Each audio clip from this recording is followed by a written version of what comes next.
Olá, gente querida! Hoje é quarta-feira da 20ª semana do Tempo Comum, dia 18 de agosto. O pensamento da antífona ao Santo Evangelho de hoje diz assim: a palavra do Senhor é viva e eficaz. Ela julga os pensamentos e a intenção do coração.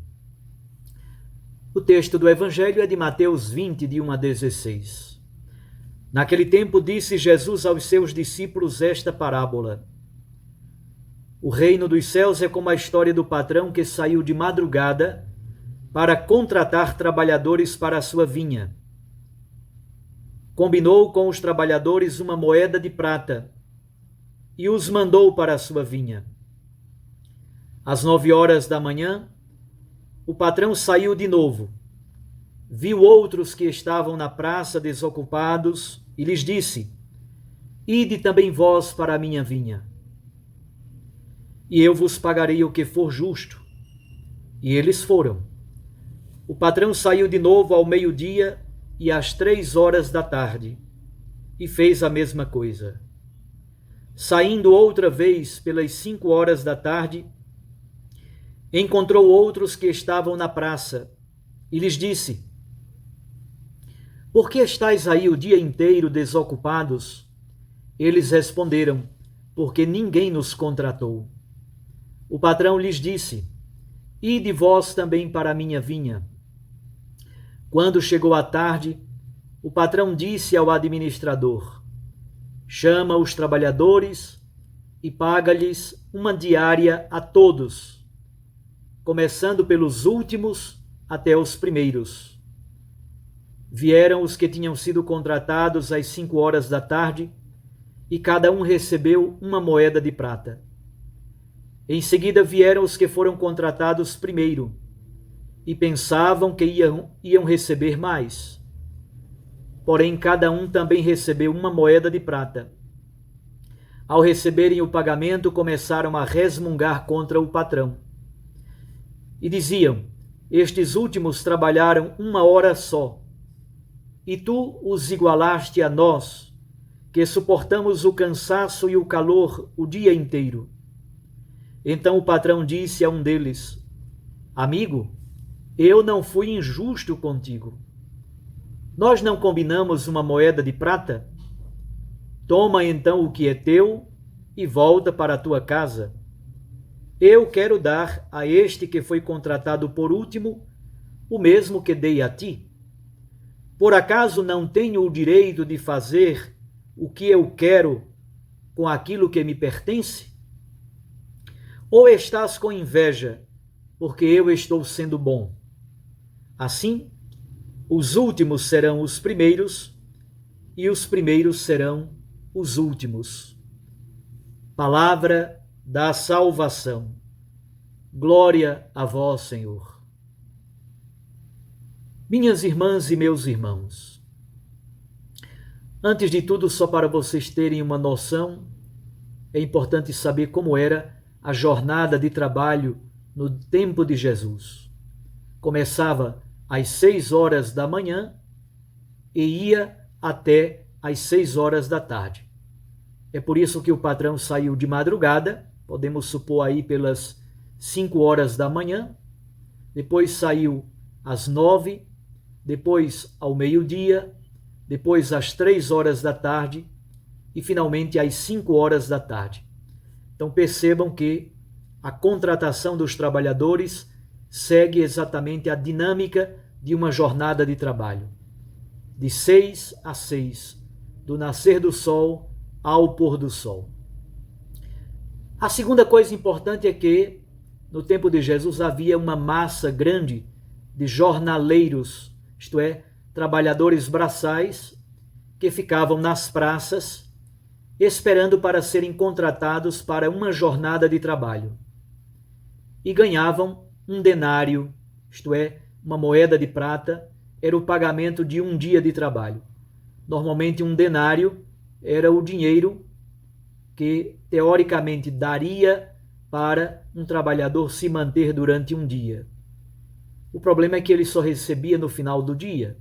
Muitas vezes havia passado, ou pelo menos a família, o dia de fome, porque só iria receber o dinheiro do pagamento de uma jornada de trabalho quando eram contratados, ao final do dia.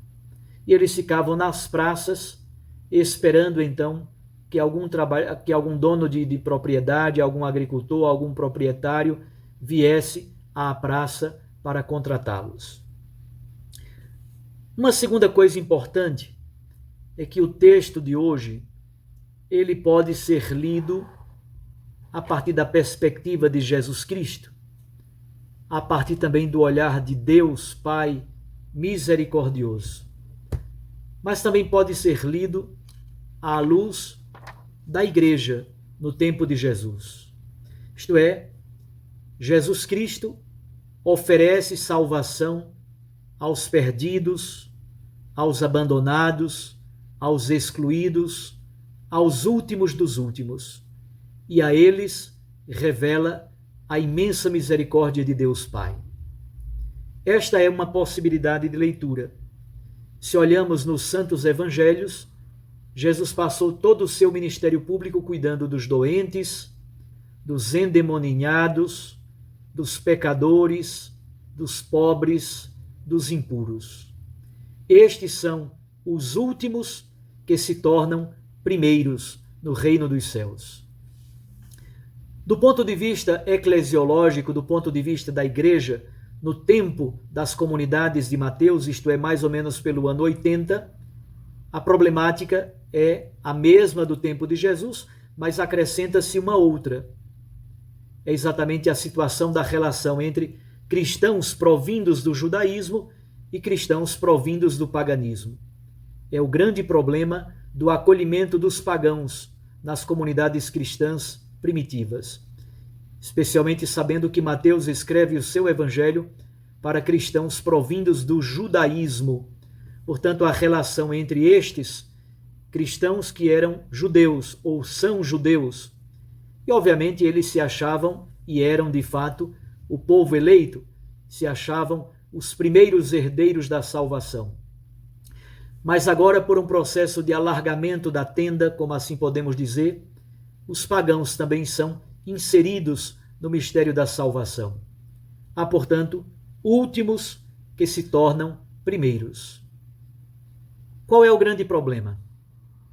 O patrão contrata trabalhadores em diversas horas, 5 da manhã, 9 da manhã, meio-dia, 3 da tarde e 5 da tarde. Estes, das 5 horas da tarde, só trabalharam uma única hora. Os outros, os primeiros, eles enfrentaram o calor e o cansaço do dia inteiro. A partir de uma lógica de justiça retributiva, nós poderíamos imaginar que o patrão iria pagar muito mais para aqueles que começaram às 6 horas da manhã. Mas, de propósito, o patrão pede ao seu encarregado que comece a pagar pelos últimos, por aqueles que foram contratados às 5 horas da tarde. Agora preste atenção numa coisa. Com os primeiros, das 5 horas da manhã, o que foi que o patrão combinou com eles? Vão trabalhar na minha vinha e eu vou lhes pagar um denário, uma moeda de prata, aquilo que normalmente se pagava pela jornada de um dia de trabalho. Ponto. Está combinado, fizemos um acordo. Eu vou te pagar um denário pela jornada de um dia inteiro de trabalho, das 6 horas da manhã até 6 horas da tarde. Estamos combinados? Sim, estamos. Ótimo, ponto. Agora, o patrão não é somente justo desse ponto de vista da justiça retributiva. Aqueles que começaram a trabalhar às 6 horas da manhã, eles têm o mérito de receber um denário, porque assim foi combinado. Portanto, com estes que são os primeiros, o patrão é justo. Uma justiça retributiva, baseada inclusive no mérito. Só que o patrão não é somente justo a partir dessa lógica de justiça retributiva. Ele é também generoso. ele é bondoso, compassivo e misericordioso.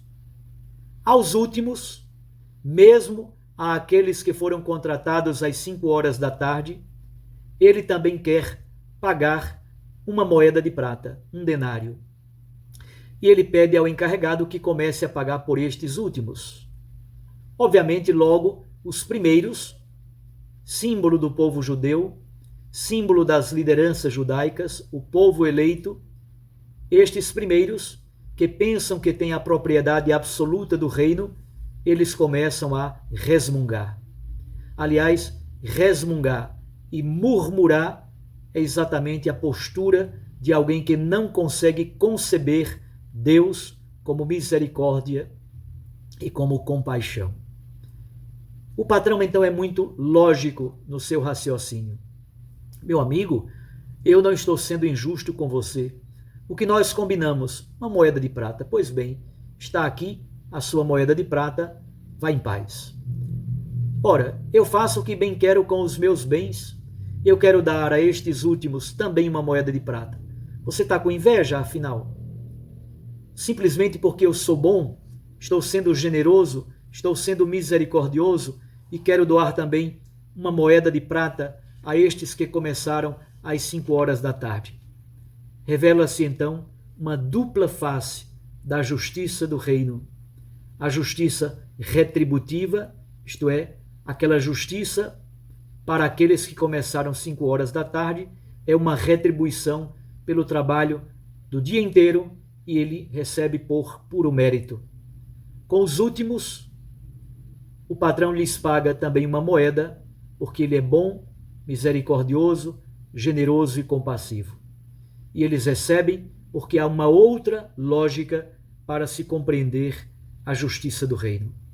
Há muitos que são trabalhadores da última hora, e o patrão é generoso com estes que são trabalhadores da última hora, sem ser injusto com os primeiros. Trabalho realizado, está aqui a retribuição. O que é contestado, na verdade, é a bondade, é a compaixão e é a misericórdia. No fundo, os primeiros, eles se recusam a perder a sua posição de privilegiados. É bem a postura dos fariseus, dos doutores da lei, dos saduceus, daqueles que estão no estamento dos privilégios de Israel. Jesus Cristo é bondoso, oferece a salvação aos perdidos, e aí se faz visível a bondade do Deus, que é misericórdia e compaixão. Jesus oferece a salvação gratuita aos excluídos, aos abandonados da sociedade humana. Não simplesmente Jesus justifica a sua posição, mas ele também acusa os seus adversários, revelando a sua injustiça. Revela-se a graça incompreensível de Deus. A hora do privilégio religioso daqueles que se pensam os primeiros, essa hora passou. Agora é a hora da misericórdia, é a hora da compaixão, é a hora da bondade de um Deus generoso. Do ponto de vista sociológico, nós também podemos refletir sobre a situação atual, presente do Brasil. Uma massa imensa de desempregados. Entre desempregados e desalentados, já são quase 20 milhões de brasileiros. Desempregados em torno de 15 milhões, desalentados, aqueles que nem mais procuram emprego porque não têm esperança. Deus cuida também destes, mas o texto quer nos falar que Deus cuida dos últimos e oferece salvação a todos, inclusive aqueles que são sempre murmuradores, resmungadores e não conseguem compreender a graça de um Deus bondoso, compassivo e generoso. Um abraço a você, Deus o abençoe, o proteja e o guarde.